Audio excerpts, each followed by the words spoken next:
videoconferência do Museu da Bolsa do Brasil, MUB3, entrevista com José Alexandre Cavalcante Vasco, realizada em 1º de julho de 2025. Bom dia, José, tudo bem com você? Bom dia, tudo bem? Você poderia fazer a sua autodescrição, por favor? Meu nome é José Alexandre Cavalcante Vasco, sou branco, cabelos pretos, estou vestindo uma camisa azul de manga comprida e uma calça bege clara. Obrigada. A nossa entrevista ela se divide em duas partes. Então, a primeira parte a gente faz umas perguntas sobre a sua vida e a segunda parte a gente faz perguntas direcionadas sobre a sua experiência profissional. Para começar, a gente gostaria de saber onde você nasceu. Bom, nasci no Rio de Janeiro, sou carioca, morei quase a vida toda no Rio, exceto um período aqui em São Paulo. E inicialmente morei na Pavona, que é no subúrbio do Rio de Janeiro. Depois tive algumas mudanças, né? Então meu pai mudava de local de trabalho, então a gente mudou muito de locais, até que eu fui morar numa academia militar, quando eu entrei na Escola Preparatória de Cadetes do Ar, e aí a vida seguiu. Perfeito. Então você já falou um pouco sobre o seu pai, mas a gente queria saber como era composta a sua família, como a sua família é formada hoje. Bom, meu pai era um advogado do servidor público, foi delegado de polícia, minha mãe dona de casa, eu sou o mais velho e tenho mais 2 irmãos, mais novos, né?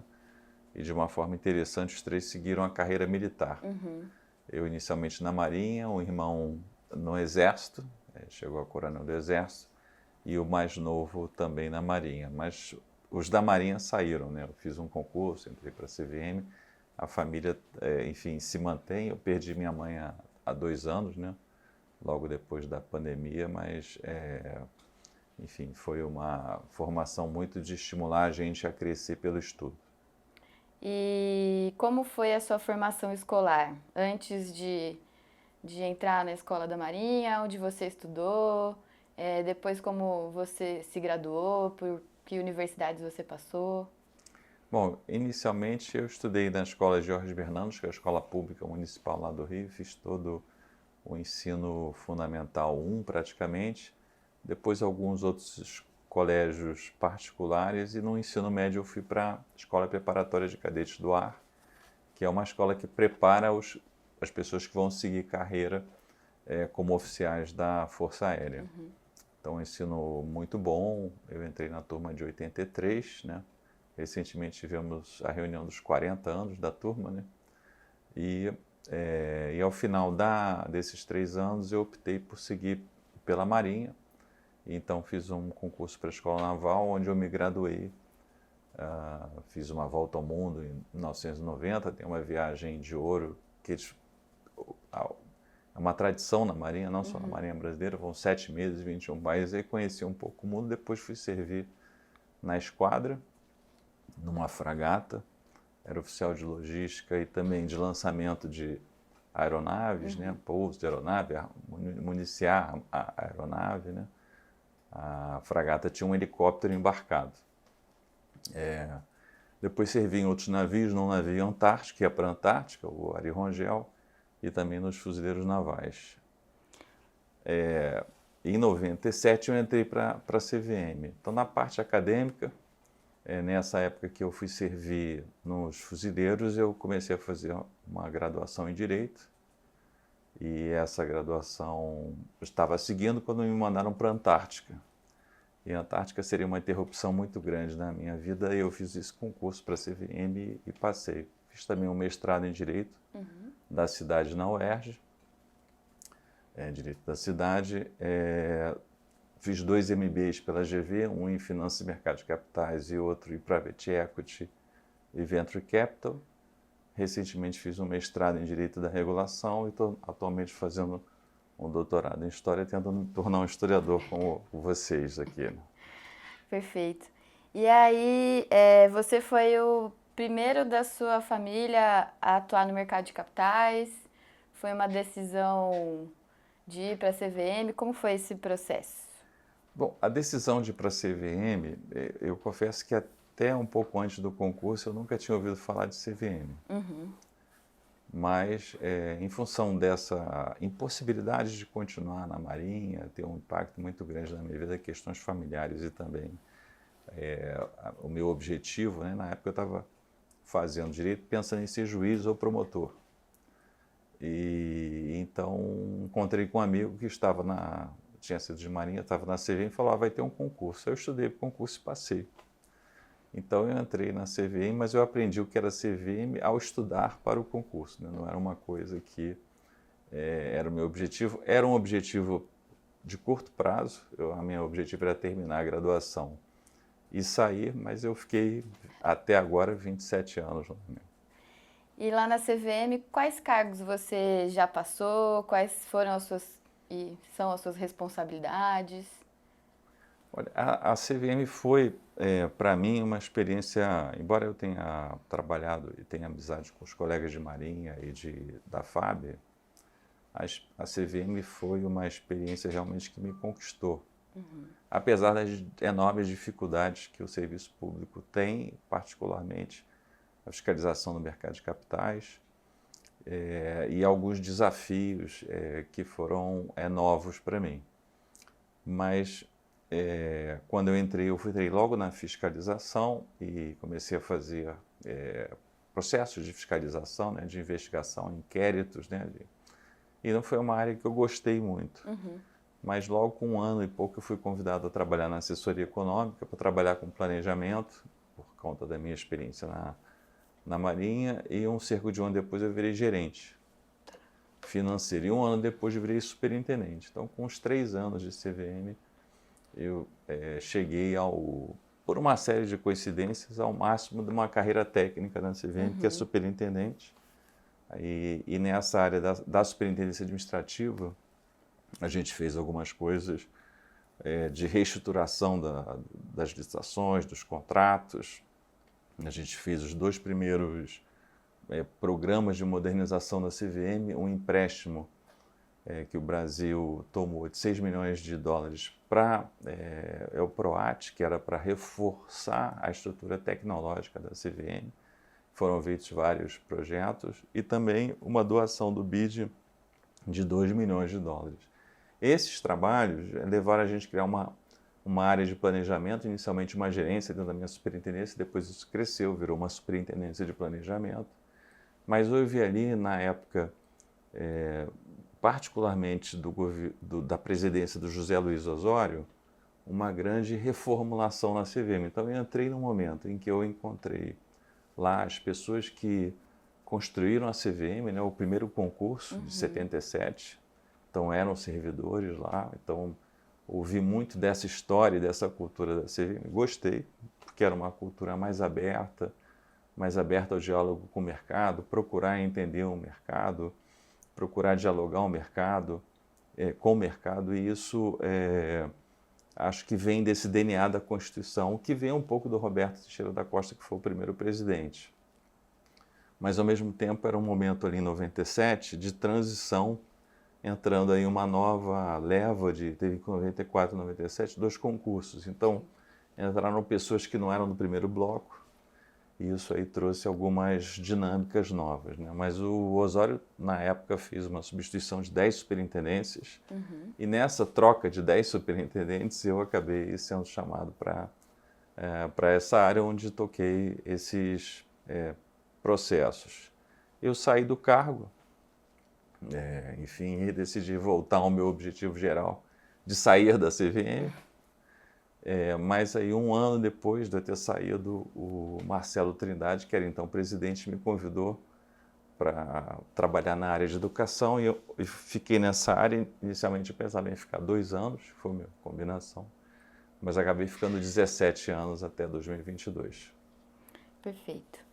E atualmente você desenvolve algumas atividades na OAB do Rio de Janeiro e no Ministério Público do Distrito Federal, certo? Certo. Aí a gente queria saber um pouco mais sobre essas atuações paralelas.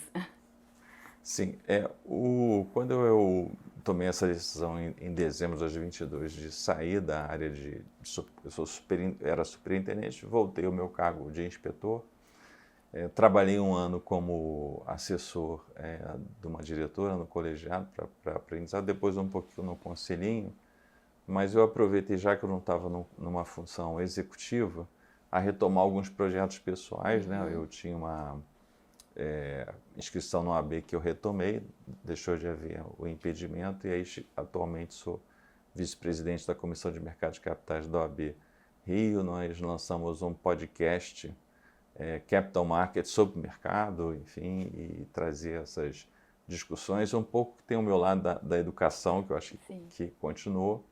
E no ano de 2023, o Ministério Público do Distrito Federal me abordou e me fez um convite para trabalhar em educação. Então, existe um projeto que eu acho muito importante, que é um projeto que eu já tinha me envolvido antes, que é de educação para a integridade nas escolas, né? Se fosse resumir numa palavra simples, é você conseguir ensinar a todo jovem que ser esperto é ser honesto. E, claro, integridade é muito mais do que isso. Então, já existe um piloto bastante consolidado no DF, eles queriam expandir. Então, a partir da minha experiência de ajudar a construir a ENEF, as campanhas internacionais, o World Invest Global Money Week, eles me convidaram para ajudar a pensar na expansão desse programa, e é o que eu estou fazendo agora, pensando em uma possível política pública que eu acho que vai ser importante para o país. E aí, voltando um pouco para a história da CVM, a gente queria que você identificasse alguns marcos principais da instituição, a criação da CVM, como foi esse processo da implementação e de como a CVM vai ganhando força e vai ganhando corpo durante os anos. Bom, para responder isso, eu primeiro tenho que dizer que a opinião aqui é unicamente minha, né? Não necessariamente representa a opinião nem da CVM, nem da ANP. E eu trabalhei muito em conjunto com parceria. Eu acho que a minha e a força da CVM está na sua fraqueza, porque sempre foi um órgão com pouca estrutura e um órgão com grandes ambições. Então, sem prejuízo do esforço das pessoas lá, o individual e das áreas que é grande, a CVM tinha uma cultura aberta à parceria que vem desse início da CVM. Eu talvez tenha que voltar um pouquinho para falar do que eu conheço, embora só tenha entrado em 97, mas eu participei de vários projetos de história da CVM, 40 anos, enfim.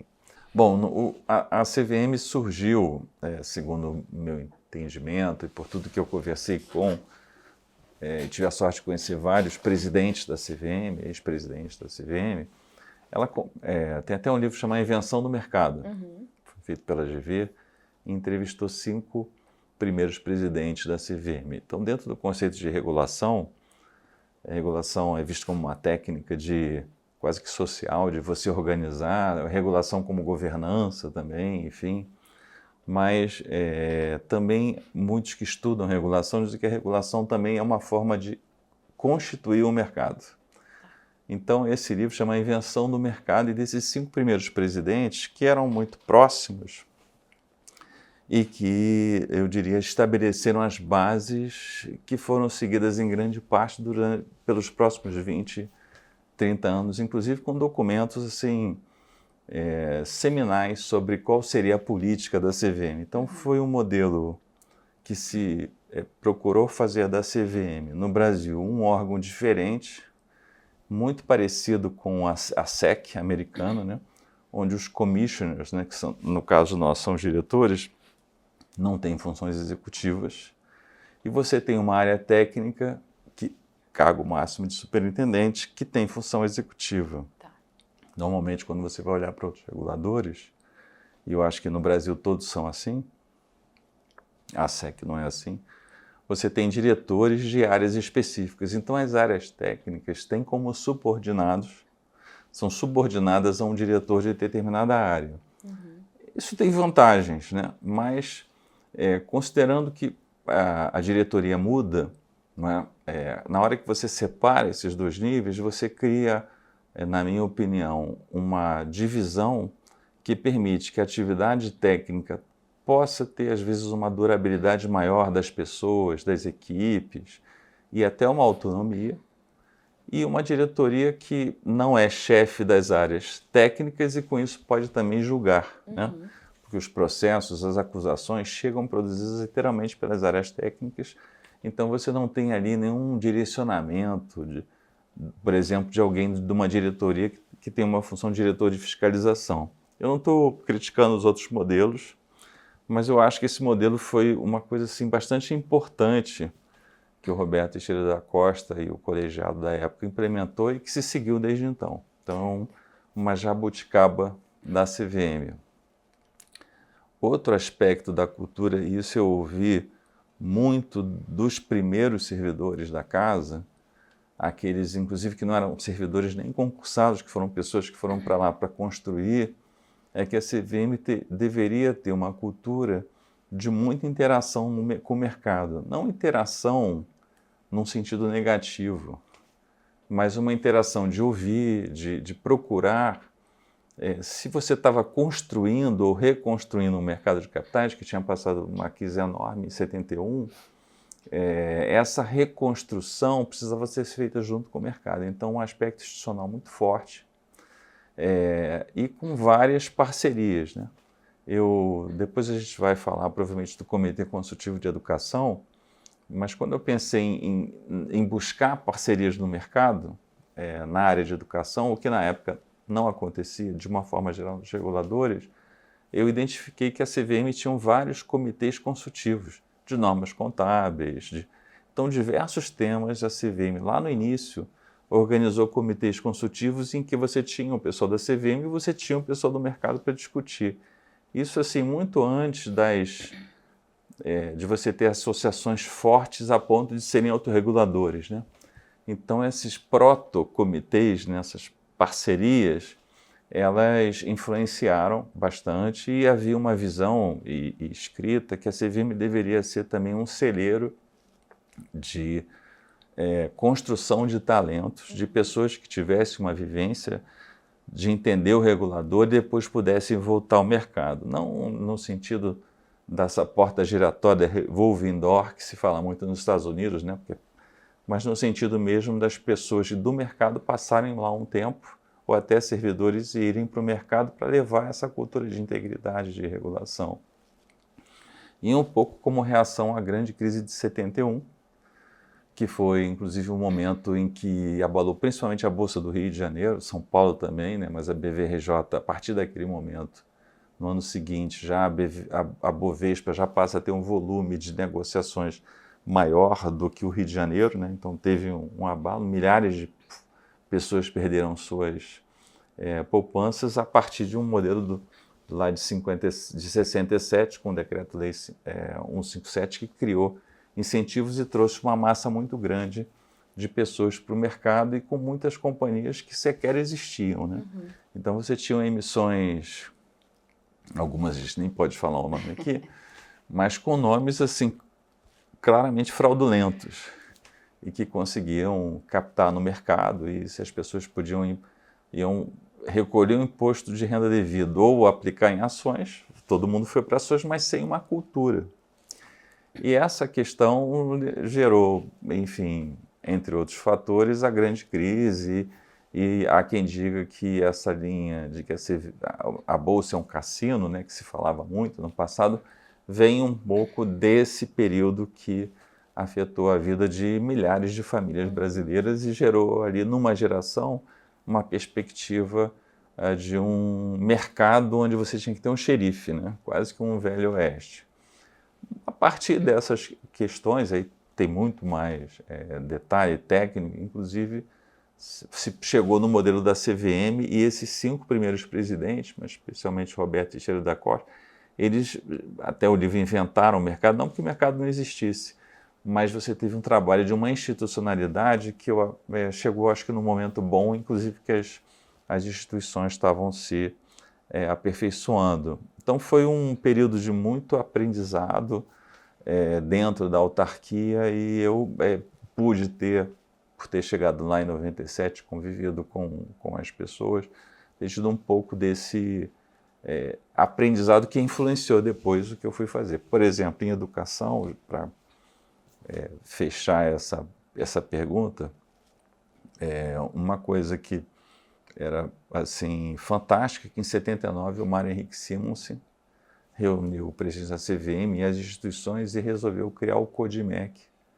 que era o Comitê de Desenvolvimento de Mercado, com o objetivo de desenvolver o mercado, mas com o objetivo de educar o investidor. Então, a educação de investidor no Brasil, historicamente, se você for olhar, claro que as bolsas faziam alguma coisa, mas como um esforço organizado, público-privado, começou em 79 com Mário Henrique Simonsen, com o Roberto Teixeira da Costa e outros, que geraram, as bolsas participaram, e essa iniciativa durou até mais ou menos 91, quando mudanças levaram, uma parte da corretagem era dedicada a esses programas. Então, os primeiros MBAs, várias pessoas que estão no mercado hoje, posições bastante sênior, viveram e aprenderam o mercado de capitais nessa época, dentro de um esforço conjunto, né? O Comitê Conselho de Educação, quando foi criado, eu não sabia disso, sabia dos comitês, mas ele tinha um pouco dessa ideia e desse DNA que eu acho que é muito importante. Diferentemente das pessoas, o DNA vai ficar até o resto da vida, né? Você morre com ela. As instituições têm um prazo maior do que a vida das pessoas, então o DNA vai mudando também das instituições, mas eu diria que o que sobrou desse DNA influenciou muito várias iniciativas e eu acho que elas foram reforçadas depois com a educação financeira. Perfeito. A nossa próxima pergunta era exatamente sobre como a educação financeira se tornou um assunto da CVM, mas eu acho que a sua resposta já contemplou essa nossa dúvida.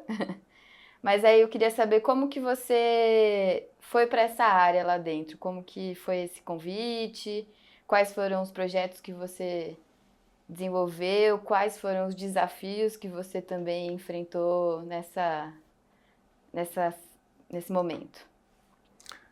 Bom, a minha ida para essa área tem muito a ver com a experiência como SAD, porque também é um tema complexo, foi uma área um momento da CVM, eu acho que um dia os historiadores de mercado, de história econômica, talvez, ou de ciência política, vão poder se debruçar, mas ainda tem que passar alguns anos. Mas uma das grandes iniciativas de fortalecimento da autarquia foi durante a gestão do Osório, em que o Armínio Fraga era presidente do Banco Central. Enfim, houve ali um entendimento que era necessário fortalecer a CVM naquele momento, para 2021. E então houve uma alteração legal que, entre outras coisas, ampliou os poderes da autarquia, os fundos todos foram transferidos para a CVM, né? Parte ficava no Banco Central, parte na CVM, mas principalmente se estabeleceu o mandato. Então, o mandato do Banco Central, que foi uma coisa mais recente, a CVM foi pioneira lá em 2021 e o saudoso Cantidiano foi o primeiro presidente com o mandato, entrou no último ano do Fernando Henrique, né, do presidente Fernando Henrique, e esse modelo foi testado no ano seguinte, que você teve um outro governo e que, pelo menos naquele momento, né, pelo que eu vi, esse mecanismo da estabilidade não foi bem recebido, não foi bem digerido. E ele foi muito testado. Então, particularmente por ser, na época, o superintendente administrativo, que tinha que fechar as contas no final do mês, paga salário, eu senti muito isso na pele, foi um grande desafio, um grande aprendizado. E claramente o Cantidiano não ia ficar os 5 anos, ele acabou ficando 2 anos, mas o mandato dele foi muito pressionado, né, por diversas questões que eu espero que um dia sejam tratadas pelos historiadores. E isso me desgostou um pouco da CVM. Quando eu saí, pensava em sair da autarquia, mas quando Trindade substituiu, eu renunciei ao cargo um pouco antes do Cantizano sair, fui fazer um mestrado lá na UERJ, e com meus planos de sair da CVM. Eu acho que não é um ambiente, mas o sucessor do Cantizano, que foi o Trindade, ele, naquele momento, assim, na minha visão, tá? Eu posso estar completamente errado, mas houve uma polarização que alguns chamaram de guerra. Então, internamente havia, assim, momentos muito tensos entre áreas, tudo a partir também dessa pressão que você vinha de fora e de dentro sobre a própria viabilidade de você ter um mandato com um presidente indemissível, enfim, a não ser no caso de um processo administrativo. Então, essas tensões foram, na minha impressão, eu volto a dizer que é a minha impressão, foram muito fortes e também me levaram a pensar em sair da CVM, retomar meu projeto, que fui para a CVM para não ir para a Antártica. Mas aí o Trindade me chamou, o Marcelo Trindade, ele assumiu como uma pessoa, e claro que ele pode ter outra visão, né? Mas como uma pessoa que procurou colocar a CVM em paz. Então, assim, eu lembro de algumas frases: a CVM não está em guerra. E não que houvesse uma guerra, mas havia muita tensão na casa, visões diferentes. Eu diria até que uma certa polarização, né? Que pode acontecer na sociedade, mas pode acontecer numa organização. Então, o Trindade teve uma habilidade muito grande para voltar a unir a casa. Não que ela tivesse desunida, mas aquele foi um momento que deixou algumas sequelas, vamos dizer assim. E, enfim, nesse grande movimento ele me trouxe de volta, me convidou. Eu disse que estava pensando em sair, enfim, estava com outros projetos na OAB. Ele disse: não, mas você fica aqui, e apresentou um projeto que eu achei muito interessante, que era de dar um novo impulso à área de educação. A área de educação tinha começado em 98 na CVM, e tem uma história, porque na verdade foi nem uma iniciativa da CVM, foi uma iniciativa da SEC. A SEC americana, em 98, fez uma semana de educação financeira nas Américas, e essa semana causou a percepção de que a CVM não tinha uma estrutura para tocar um programa de educação. E aí houve essa proposta de fazer uma área de proteção do investidor e educação. Já existia uma área de atendimento ao investidor desde 97, foi uma das primeiras. Mas se pensou em puxar essas áreas de atendimento e criar uma nova superintendência que foi criada. Ele me chamou para dar esse passo aí de fazer algumas coisas novas. E, inicialmente a missão era fazer um site de educação. Hoje, um site de educação é uma coisa comum, mas naquela época apenas a Austrália tinha. Então, nós fomos a segunda jurisdição do mundo a criar o Portal do Investidor. Há um Portal do Investidor que foi feito em parceria, na época, com a BMF. Mas dessa demanda eu identifiquei que tinha espaço para fazer outras coisas, né? E aí, enfim, outras iniciativas vieram na sequência. Legal.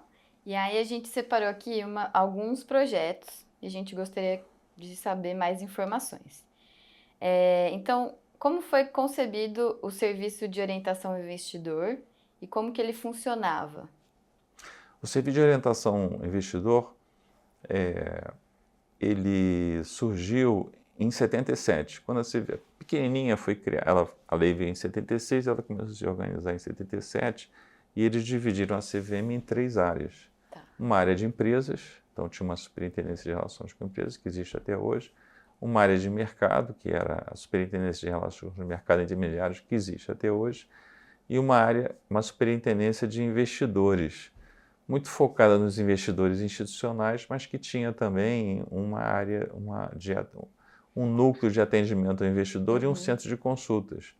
Então, primeiro, como as demonstrações contábeis das empresas eram entregues na CVM, numa época ainda sem muita informatização, os investidores iam à CVM buscar essas informações. Então, a CVM teve assim, muito cedo uma área de atendimento ao cidadão, uma coisa que só passou a ser exigida décadas depois, né?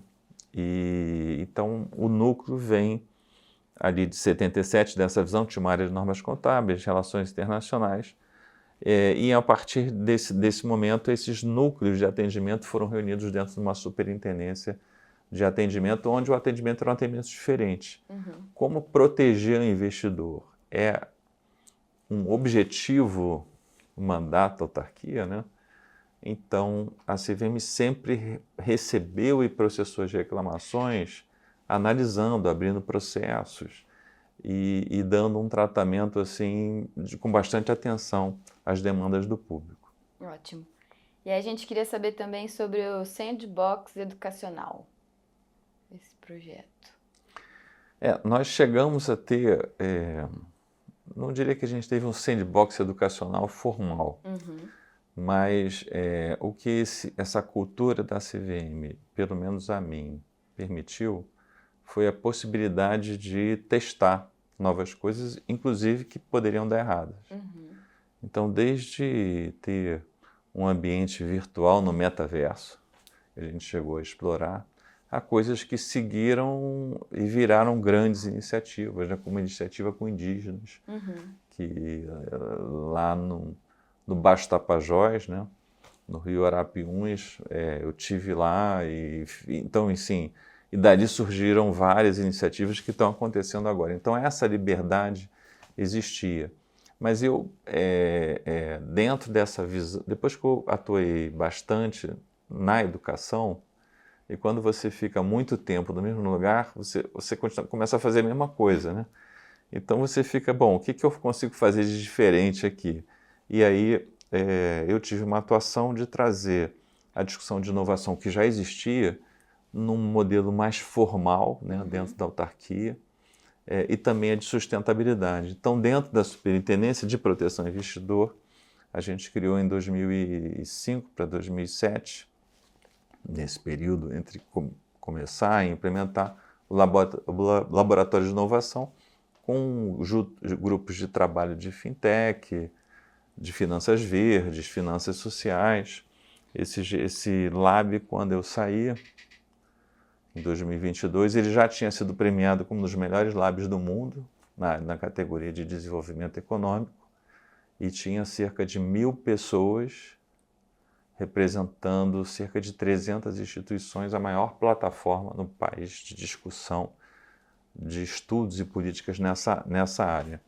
E a partir um pouco do que no Lab surgiu, na parte de fintech, fizemos um trabalho sobre um sandbox regulatório, e junto com o Banco Central, o SUSEP, Previ, que esse trabalho pôde contar com a colaboração deles, e uma decisão que o Ministério da Economia, na época era o Ministério da Economia, apoiou, de criar um sandbox regulatório, e eu fui um dos membros fundadores do sandbox regulatório da CVM.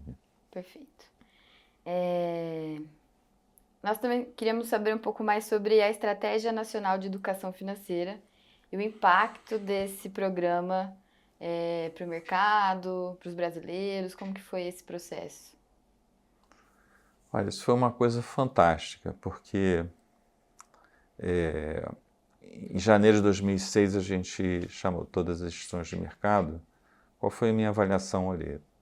A gente já fazia coisas de educação financeira, palestras e town meetings, seguindo muito o modelo americano. E todas as instituições faziam algumas coisas. A Bovespa um pouco mais, mas você tinha iniciativas da Andima, você tinha iniciativas da Ambid, você tinha iniciativas de várias instituições, e elas não se falavam. Tá. Então, eu não sei se foi essa visão dessa CVM dos anos 70, que queria construir as coisas com o mercado. Eu conversei com o Trindade, ele autorizou, o Marcelo Trindade, e aí eu conversei com cada instituição de mercado para ver se eles topavam fazer um comitê consultivo de educação. Foi muito bem recebido. O comitê começou em janeiro, saiu uma deliberação instituindo, acho que é 498, e em um mês a gente já tinha um programa na rua, que foi o programa TOP de treinamento de professores, que existe até hoje, e geralmente com 2 edições ao ano de professores universitários, e depois gerou uma série de livros, né, livros que podem gratuitos, construídos com o mercado, que podem apoiar disciplinas nas diferentes áreas. Então, o Comitê de Educação, assim, em 6 meses já tinha um prêmio imprensa, já tinha um programa de professores, já tinham palestras conjuntas, e eu percebi, e algumas pessoas me falaram que, assim, mas por que isso não aconteceu antes, né? Algumas instituições tinham visões antagônicas ou até competitivas entre elas, então seria difícil elas se unirem por uma causa que naquele momento não era nem tão relevante como a educação, né? Então o papel de um regulador ali no meio, convidando todo mundo e fazendo um ambiente em que você tem um tratamento equitativo, você cria uma governança, segue a governança, você não privilegia um em detrimento do outro. Ele foi muito poderoso para soltar esse poder da criatividade e das pessoas que queriam construir um Brasil melhor, um mercado de capitais com investidores, enfim, um esforço de gerações. E em agosto de 2006, acho que a Paula da MMF, a gente lá, eu satisfeito com o programa, fazendo um monte de coisas, ela teve lá um ataque, falou uma epifania e disse assim, olha, isso aqui não vai dar em nada. Porque não falou exatamente essas palavras, né? Mas assim, a gente está aqui só cuidando disso, a gente tem que mudar o Brasil. A gente precisa fazer a educação do Brasil, não é só a educação dos investidores, de quem quer ser investidor. E aí eu fiquei encarregado de procurar como é que se faz isso. E por sorte encontrei um material da OCDE que tinha sido publicado em 2005, que falava de educação financeira no mundo. Foi o primeiro material assim da OCDE sobre o tema, e mencionava alguns países estão tentando estratégias nacionais de educação. A partir daí, eu pesquisei um pouco mais, falei com a OCDE, falei com o Tesouro Americano, porque na época eles já tinham uma estratégia, e a gente propôs ao COREMEC, que tinha sido criado naquele ano, que era um comitê que reunia, ele foi recriado depois, existe ainda, que reunia os reguladores, né? A gente propôs um grupo de trabalho para criar uma estratégia nacional de educação financeira, que foi construída e gerou o programa de educação financeira e um monte de coisas, e gerou um movimento enorme na sociedade, naquele período, até a publicação da ENEF em 2010, dezembro de 2010, pelo presidente Lula. A gente foi o terceiro país das Américas a ter uma estratégia nacional de educação financeira, e um pouco única, porque tinha uma de um país que não funcionava e tinha a americana. Na americana, a gente foi lá, você tinha o governo com o comitê, só do governo, na Casa Branca. E você tinha um comitê do setor privado. Os 2 comitês não se falavam. Então a ENEF, ela surgiu com o DNA do Comitê de Consultivo de Educação, que era a CVM e o mercado. E, de fato, a primeira reunião que a gente fez em dezembro de 2007, todos os reguladores chamaram os órgãos de mercado, das setores, as associações, né?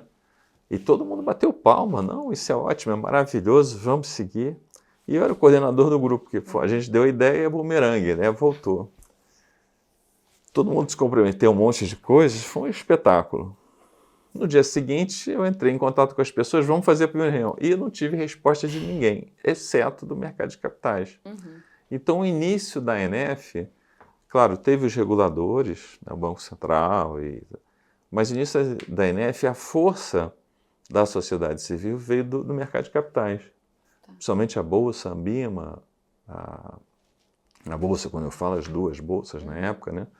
A Ambid também muito forte, e outras instituições. Mas por que isso aconteceu? Porque a gente já tinha criado uma relação, na minha visão, de confiança e de parceria com o Comitê Consultivo de Educação. Tanto que a gente lançou um site da ENEF sem TNF. A gente fez uma pesquisa sobre educação financeira do brasileiro, foi a primeira. Também, quem é que ajudou? Foram as bolsas, né?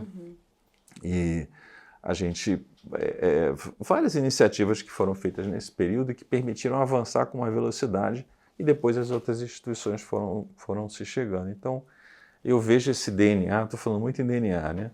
Mas eu vejo essa sementinha que foi plantada lá em 79 e depois renasceu ali e isso de alguma forma floresceu e ajudou a ENEF a avançar. O nosso objetivo eram muitos, né? E esses objetivos, na minha opinião, nem quando eu estava lá foram alcançados, no sentido de você mudar muito a cultura do brasileiro, você ter educação financeira em todas as escolas.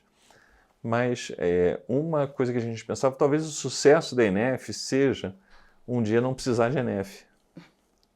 Porque as pessoas vão falar sobre educação financeira nas escolas sem você precisar ter um impulso ali.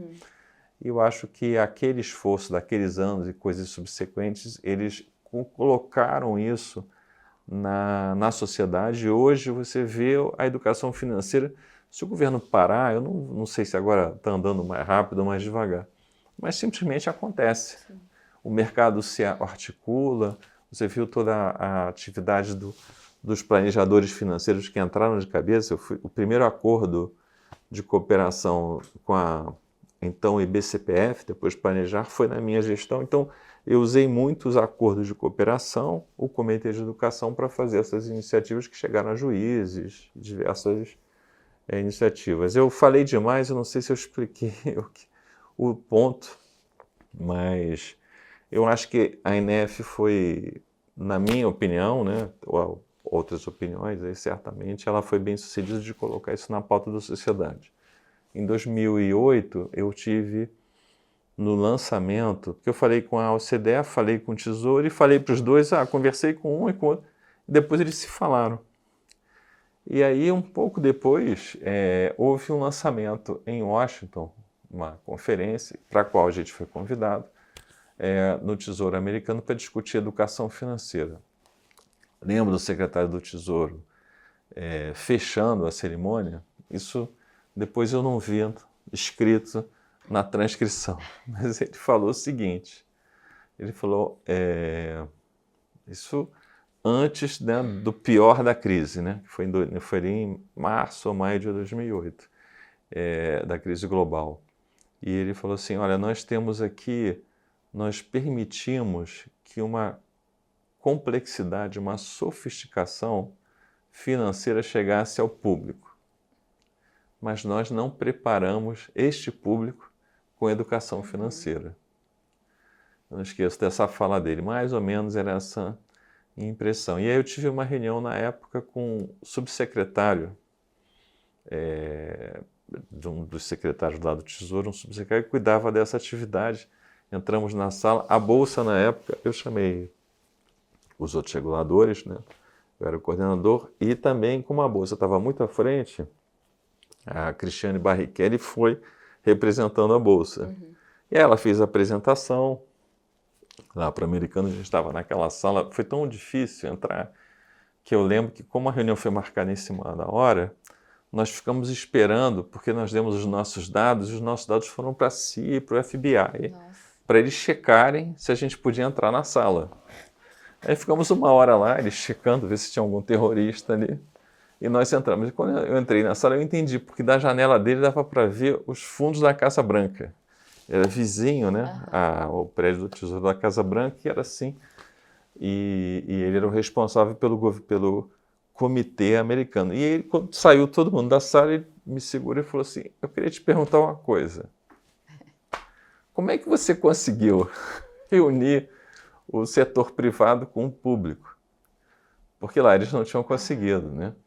Aí eu expliquei um pouco da origem. Não, isso é impressionante e tal. E eu vi isso de outras pessoas, mas isso acabou sendo um exemplo em outros países, porque em um dado momento, vários países nos chamaram, a mim, a outros, para perguntar e para ajudar. Eu ajudei, fiz um workshop na Costa Rica para os reguladores, no Equador fui várias vezes, fui na Colômbia.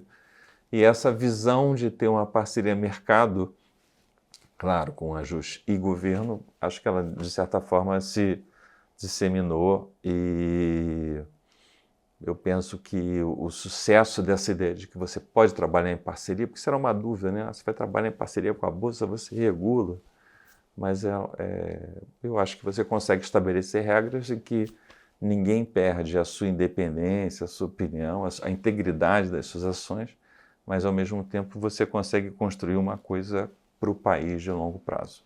Perfeito, ótimo. E você citou algumas vezes essas colaborações internacionais. Como isso enriqueceu as políticas de educação financeira? E como que se dava a sua atuação ali nos comitês também? Você falou do OCDE e tem o IOSCO. Como que tanto a colaboração de outros países quanto a colaboração desses comitês fortalecem a educação financeira e promovem a educação financeira nos países? Como que funciona? Eu acho que foram essenciais de diversas formas, em diversas dimensões. No nosso caso, a partir daquela conferência, em março, em setembro, outubro, houve uma outra em Bali, já tinha sido criada, ali foi criada a Rede Internacional de Educação Financeira, em Washington, e a gente integrou essa rede desde o início. E pelo papel que o Brasil estava tendo e a CVM coordenando, no encontro de Bali, na Indonésia, a OCDE nos convidou para ser membros do Advisory Board da rede. A rede ali já tinha uns 50 países e tinha um Advisory Board e eu fui indicado e entrei nesse grupo, representando o Brasil. E a OCDE é um local de boas práticas, né?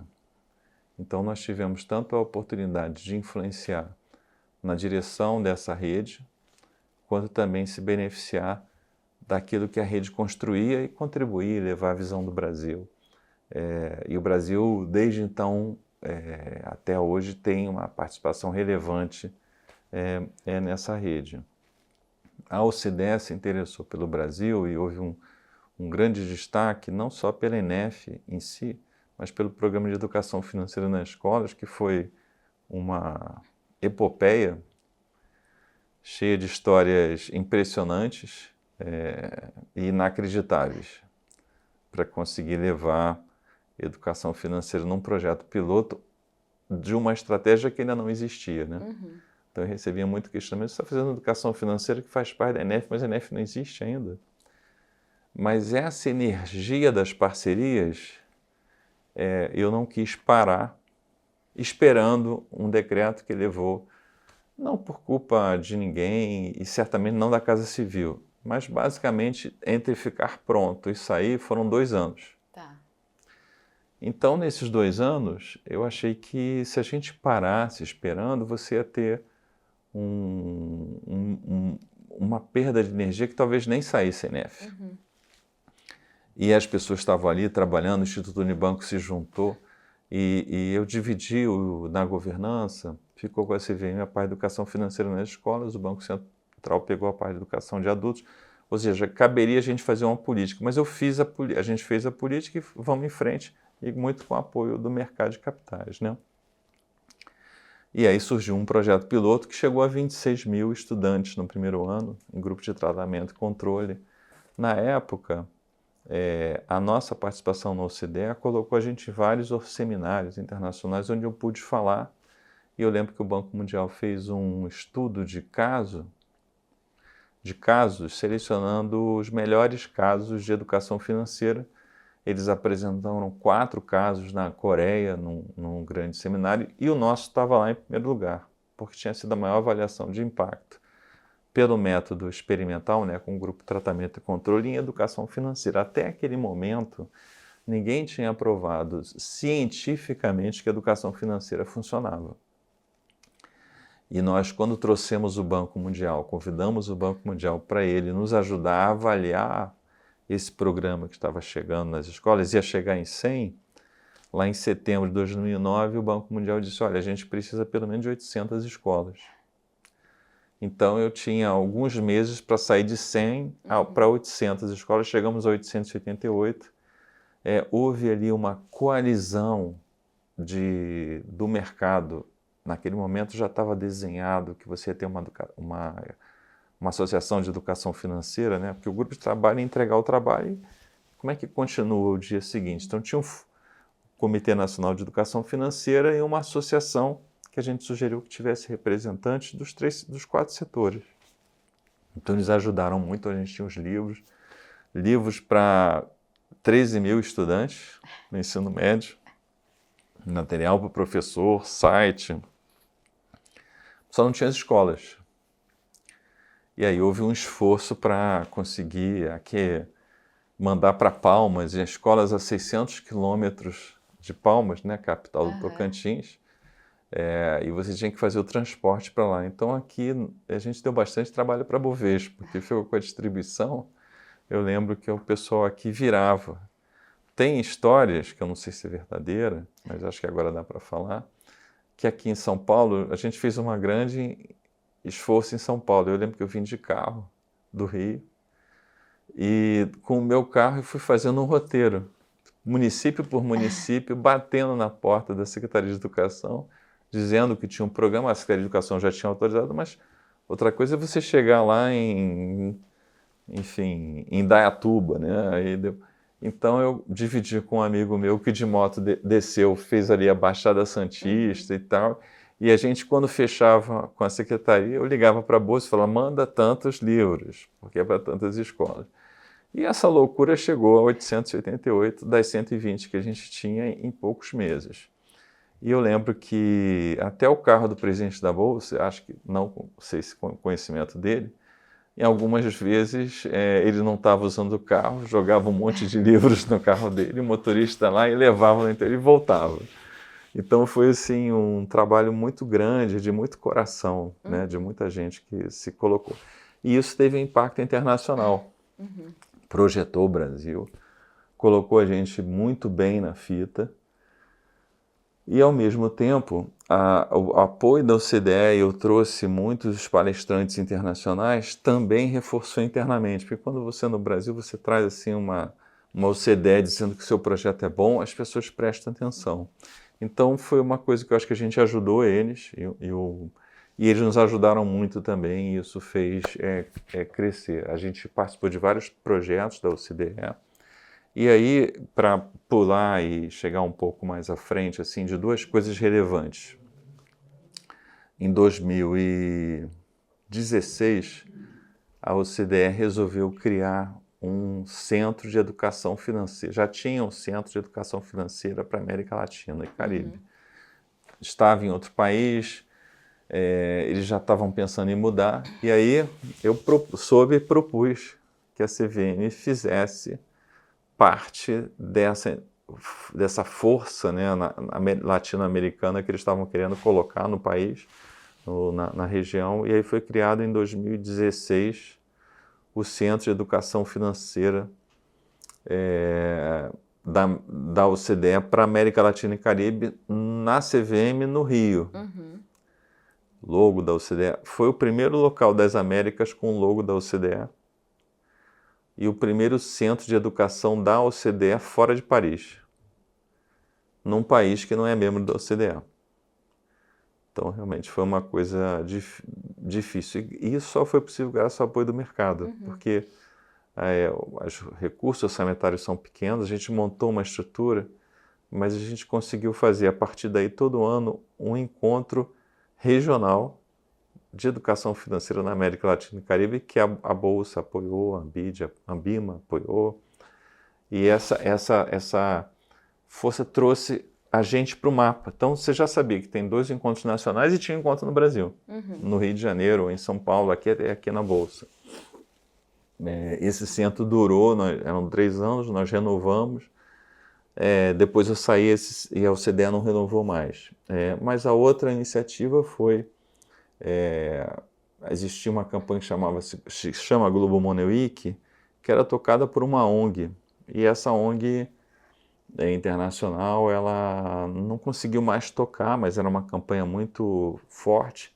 E a OCDE nos convidou, quando ela assumiu, nos convidou para organizar pela experiência que a gente tinha na World Investor Week e na Semana Nacional de Educação Financeira, eu passei a coordenar o grupo de trabalho que criou a Global Money Week dentro da OCDE, né? Tinham vários países e coordenei duas edições, 2021 e 2022, antes de sair. Então, naqueles 2 anos, a CVM presidia o grupo de trabalho da World Investor Week, que é a campanha mundial de educação para investidores, e também da Global Money Week, que é a de educação financeira nas escolas, né? As duas campanhas que existem no mundo de educação financeira estavam sendo coordenadas pela CVM com o Centro de Educação da OCDE na CVM no Rio de Janeiro. Então, essa construção deu muita força, porque você também quando chega nos lugares, você tem o apoio da IOSC, você tem o apoio da OCDE,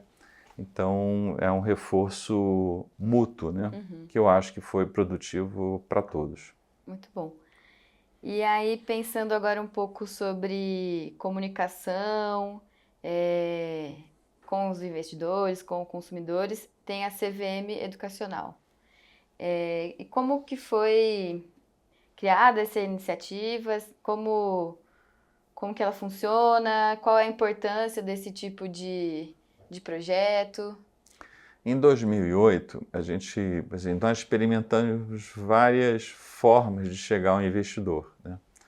Então, através de multiplicadores, como são os professores, através de materiais diretos, eventos, enfim, a gente fazia muito evento, material, programas. A gente fez o Meu Pé, agora tem o Meu Pé de Meia do governo, mas tinha o Meu Pé de Meia, que era um programa do governo, da CVM, com o apoio da Bolsa, e que jovens do Brasil inteiro participavam. Uruburetama ganhou 3 vezes, por exemplo, então se reuniam, vinham para o Rio. Mas assim, em 2008 eu percebi que a gente precisava tratar a educação financeira nas mídias sociais. Então, normalmente a mídia social é tocada na área de comunicação, né? Mas assim, era uma ferramenta, então na época eu conversei com a área de comunicação, falei, olha, eu quero criar o meu perfil, você cria o seu. Eles acharam que não era o caso naquele momento, aí eu criei o da CVM. Então o primeiro perfil da CVM em mídia social, e por muitos anos foi assim, isso foi 2009 até ali 2020, pouco, foi de educação. Então eu separei educação, CVM educacional, e essa ficou, ou seja, depois nós criamos passamos a atuar em várias mídias, mas dentro da visão que você tinha um canal integrado de educação nas mídias sociais. Passou pelo WhatsApp, por exemplo, a gente fez programas com mulheres da Rocinha, que a gente mandava todo dia mensagens, né? Mas no final o CVM educacional, que começou com o Twitter, eu não sei se na época o pessoal ficou muito satisfeito comigo, né, de ter feito, mas começou com o Twitter, depois a gente foi para o Facebook, depois foi para o Instagram, depois nós fomos para o WhatsApp, depois nós fomos para o LinkedIn. O LinkedIn, na verdade, existia já um perfil da CVM não oficial. CVM lá, e as pessoas achando... Aí eu conversei com a pessoa que tinha feito, ela, não sabia, desculpe, e ele transferiu, e como na época a comunicação não tinha perfil, ele veio para a gente chegou a mais de 100 mil, pegou com 15, levou a 100 mil seguidores. E aí eu me estruturei para isso, criando lá uma área informalmente com todo mundo, para discutir toda semana. Então era interessante assim, você via um problema nas reclamações, opa, isso aqui está acontecendo, se a gente começava a colocar medidas, né, E houve até uma questão que foi por acaso, que foi um post nosso que teve 1 milhão de visualizações, porque a gente falava de golpes financeiros e tinha um lobo na pele de cordeiro. E naquele momento a CVM estava questionando uma pessoa se tinha uma questão, e aí vários jornais publicaram que aquilo era uma mensagem, né? Mas na verdade era uma programação que a gente fazia. E chegamos ao TikTok. Para resumir, a gente foi o primeiro canal de TikTok do mundo, educacional, de regulador. Eu vi que a Hungria tinha feito isso, o ministério lá da Polônia, na verdade. mas não era permanente. E a gente depois lançou. E a gente chegou até o metaverso. No metaverso a gente fez algumas iniciativas, depois eu saí, mas o metaverso não decolou. Mas é sempre esse caráter de experimentação. Então, na World Invest Week, a gente fez uma conferência onde as pessoas entravam como avatares e a gente tinha lá as projeções. Era um cenário de uma nave espacial em cima do Rio de Janeiro, né? A gente botou o Rio de Janeiro, né? Nada contra São Paulo.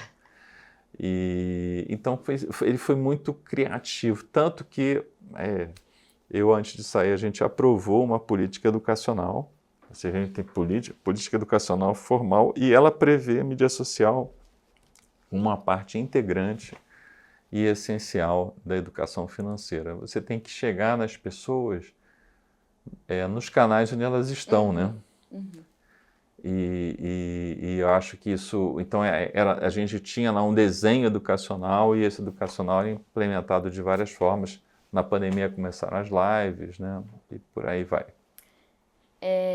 Vasco, e considerando assim, as mudanças rápidas, tecnológicas, econômicas, e você que é um estudioso sobre inteligência artificial, quais iniciativas você acredita que ainda são necessárias e podem aumentar ainda mais a relevância da educação financeira para jovens, para as novas gerações? Eu acho que no Brasil, na minha humilde opinião, você tem que aprender a andar em diferentes velocidades. E as velocidades mais lentas vão continuar, mesmo que você esteja em algum momento lidando com inteligência artificial e outras tecnologias, né? Porque ainda há uma carência muito grande de um conhecimento de letramento financeiro básico, né? Foi uma vitória conseguir incluir isso na BNCC, mas ainda há muito por fazer. O projeto que a gente fez com o Banco Mundial avaliou que se a educação financeira chegasse em todas as escolas, você teria um impacto de poupança no país agregado e pelo menos de 5% na taxa de investimento brasileira, que não é pouca coisa. Hoje em dia você tem outros desafios, porque muitas plataformas tecnológicas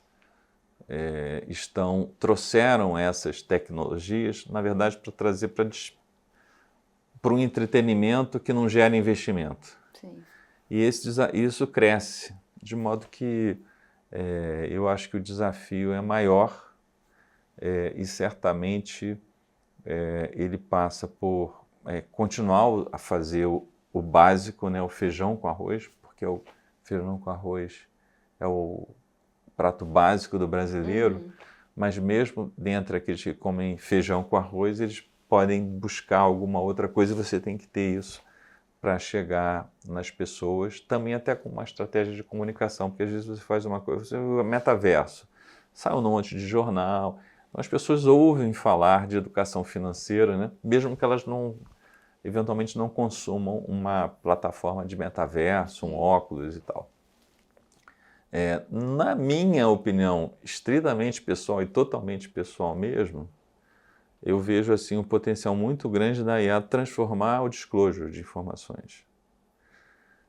Existem pesquisadores, eu sei um pouquinho mas que propõem que você possa ter uma forma de smart disclosure, já se falava isso, porque o disclosure, da forma como, e não podia ser feito de forma diferente, ele é meio padronizado. É claro que quem está oferecendo um produto qualquer tem o dever de informar, conhecer o cliente e informar. Mas existe uma complexidade muito grande e eu acho que a IA pode ser e deve ser, com os devidos cuidados, muito importante no discurso, não para tomada de decisão, principalmente, mas para pensar em discursos. Houve uma discussão, eu volto a dizer da minha opinião pessoal, até especificamente nas ofertas de prospectos, se você poderia ter ali alguma flexibilidade para que o discurso pudesse ser um pouco diferente, dependendo do perfil da pessoa e, claro, dentro de um safe harbor ali para o participante. Eu acredito que isso vai acabar acontecendo, já é possível, e a CVM certamente está olhando isso e está olhando para o futuro. mas eu vejo que nós estamos num momento em que, e a própria IOSCO começou a publicar trabalho, a IOSCO está se mudando, né? Quando a gente criou o Universo Week, que é a Semana Global de Educação do Investidor, ano passado ela chegou a 750 milhões de pessoas no mundo. No primeiro ano que eu criei foram 180 milhões. Então é uma coisa de impacto. A gente tratava... No Brasil é muito pouco, porque a gente faz pouca coisa aqui, mas você chega na Índia, na China, né, faz pouco, faz muita coisa, mas você não consegue comparar com o que esses outros países fazem. Mas é um impacto gigante no mundo. A IOSCO era contrária. Aprovou com várias ressalvas. 2 anos depois, o presidente da IOSCO, que saiu do board, citou como uma das suas realizações, e ele que tinha sido a One Invest Week, e vem sendo tocada como essa plataforma que une todo mundo para fazer educação. E eu acho que essa união com a tecnologia, ela é fundamental para enfrentar esse desafio desse mundo digital, né? Das plataformas, de compreender, diz que a tecnologia cria a sua própria esfera social, né? Quando você olha para aquelas plataformas, principalmente nos Estados Unidos, de copy trading, né? Em que você tem ali comunidades que estão, enfim, interagindo. É um outro modelo. E a gente trouxe uma discussão, até criamos um núcleo de estudos comportamentais na CVM, com psicologia econômica, a gente publicou um paper sobre isso da IOSCO com o CDE, mas eu acho que hoje o regulador, diante das plataformas que criam suas próprias regras sociais, eu acho que as ciências sociais, as humanidades digitais vão crescer. E recentes trabalhos da IOSCO reconhecem a dificuldade de você enfrentar essas novas técnicas, né, de relacionamento digital com as ferramentas tradicionais. Então eu acho que isso vai passar aí por um renascimento das humanidades digitais. Muito bom. E considerando nos últimos anos um aumento do número de pessoas físicas como investidores,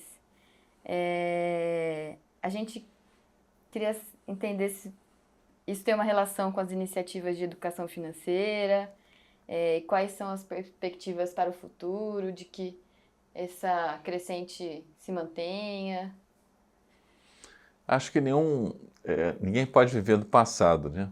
E as vitórias do passado, e certamente tem muitas, o preço de mantê-las é a vigilância e a atualização. Acho que o momento é mais desafiador, especialmente, nada contra, mas não estou falando nem de mídias sociais particularmente, mas à medida que você tem uma plataformização dos serviços financeiros e caminha nessa direção, com comunidades de pessoas, de influencers, esse desafio aumentou. De modo que eu acho que um reforço nessa colaboração e alimentada por evidências científicas, ela é muito importante. É difícil, eu já ouvi quando eu comecei a falar de educação financeira no Brasil em 2006, já existia, mas a gente ia nas instituições, a mídia, algumas pessoas me disseram hoje, mais velhas, falaram assim, a gente ouvia lá você, eu falei, quem é esse maluco aí falando de educação financeira, não sei. Só não via valor em educação financeira. Hoje, isso mudou. Então, acho que foi uma mudança importante. Mas a gente precisa ter soluções para diferentes segmentos e eu acho que alguma coisa que eu comecei lá, eu acho que continua, mas assim, a gente procurou ter iniciativas para os que já são investidores, iniciativas para mães em comunidades, e eu abri uma iniciativa com Bolsa Família. A gente já assinou um acordo com o Ministério, agora mudou, né, no Ministério da Cidadania, para levar as mães do Bolsa Família, especialmente de crianças na primeira infância, alguns conceitos de educação financeira para elas e para as crianças. A primeira infância, é a fase mais importante para formar o cérebro. E vários, claro, um psiquiatra que eu vi isso aqui, o médico vai dizer que eu estou falando besteira, mas por tudo que a gente ouviu das conferências de Behavioral Insights que a gente fez junto com a Bolsa, e assim, essa é uma idade muito importante para você trabalhar, não educação financeira, mas de criar precursores de futuros comportamentos. Essa criança saber poupar, saber esperar, planejar, essas competências básicas que provavelmente vão fazer com que ela prospere mais, né? Então eu acho que um esforço voltado para as comunidades, para as pessoas mais pobres, que fazem uma grande parte da população brasileira, pode ter um efeito daqui a 2 gerações. Então uma coisa que eu procurei fazer, não consegui, e como iniciei, era focar na primeira infância, mas especialmente a primeira infância de famílias de menor renda, para que você tenha em 2 gerações uma massa de investidores. Educação financeira é um projeto de longuíssimo prazo, mas se você não fizer agora, daqui a 20 anos não vai adiantar pensar que você vai fazer. Então, eu acho que seria importante, e eu não estou falando, não sei como é a tua iniciativa, não há aqui nenhum tom nem de elogio nem crítica, que esses programas mais básicos eles não fossem negligenciados e talvez fossem fortalecidos, sem prejuízo de você já atender aqueles que já têm dinheiro, que já estão aí. Os efeitos no longo prazo são gigantes, quando você compara crianças que fizeram programas que trabalham primeira infância, ali, competências básicas por 8 meses, quando elas tinham 3 e 4 anos, e com um grupo que não fez, 40 anos depois esse grupo aqui está melhor em tudo, inclusive financeiramente. E eu acho que o Bolsa Família e outros programas sociais precisavam, ainda que a gente não vá ver o resultado, né? Quando entrei nisso, eu pensava, bom, eu vou fazer, eu não vou ver esse resultado, mas o Brasil é maior do que a gente, né? E eu acho que essa visão de longo prazo precisa ser fortalecida. Perfeito. A gente já está chegando no final. Mas pensando nessas gerações mais jovens, como que você acha que o museu, o B3, pode contribuir com a aproximação das pessoas, dos jovens, das crianças, à educação financeira, aos conceitos de educação financeira, ao mercado de capitais? Olha, o MUB e o acervo e o potencial que esse acervo oferece de trabalhar conteúdos de educação financeira, de história de cidadania ligada à educação financeira, ele é praticamente infinito. Aliás, eu parabenizo vocês e a Bolsa pela iniciativa que é excelente e ela preserva a memória do mercado de capitais. Um país que não tem memória não tem futuro. E o mercado de capitais tem muitas lições do passado que vão ser importantes, são importantes hoje, vão ser importantes no futuro. E essa riqueza de conhecimento, ela certamente ajuda na pesquisa. A pesquisa é fundamental para produzir trabalhos e complementar trabalhos, mas especificamente na educação, ela materializa. Eu falo educação financeira, pode ficar muito abstrato, né? E vocês têm condições de materializar com exemplos e até com acervo de objetos essa história espetacular do mercado de capitais. Mas do ponto de vista institucional também é importante. O Brasil tem e o mundo inteiro tem infelizmente, uma tendência de você ter perdas de acervos, que quando são perdidos a memória simplesmente morre. Isso aconteceu no Rio Grande do Sul com as enchentes, né? Boa parte da história do Rio Grande do Sul em acervos foi completamente destruída, né?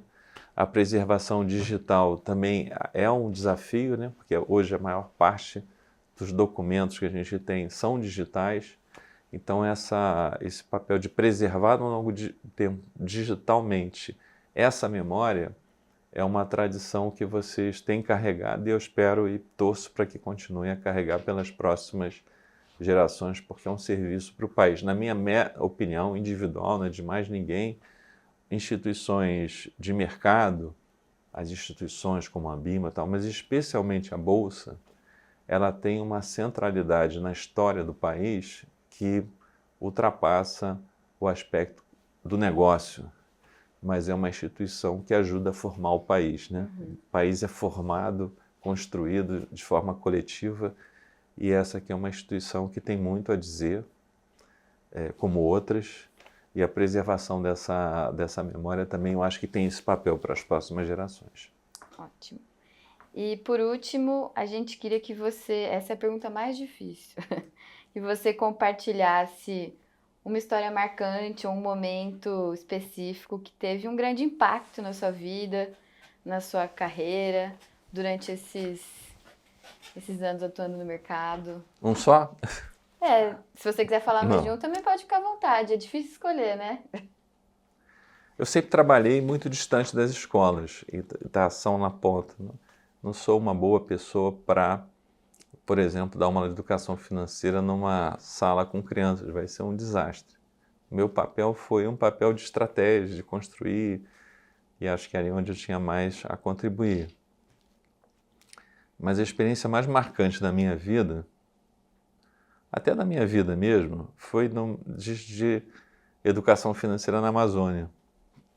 Porque por várias razões, eu fui a essa aldeia lá no Baixo Tapajós, no Rio Arapiuns, né, em Santarém, e fomos lá numa missão e cheguei lá num momento bem interessante, são 5 horas de barco, né, aqueles barcos, aquelas redes assim, então é perto, 5 horas, não é 5 horas para ir, 4 horas para voltar por causa da corrente.